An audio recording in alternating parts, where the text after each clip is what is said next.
And presenting the Chamberlain Cup to Team USA.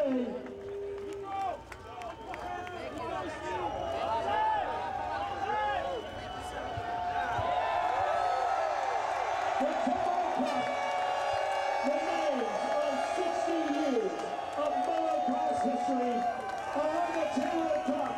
And for the 17th time, the Chamberlain Cup will come back to the This race is for prestige, national honor, and you'll see the trophy that Roger DeCoster is holding.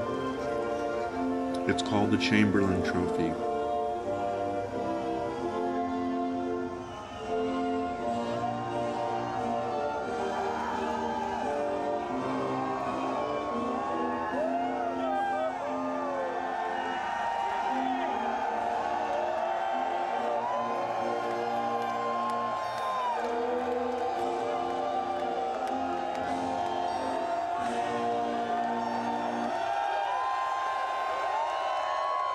Amanda asked former Supercross champion Jeff Emig his thoughts on the day.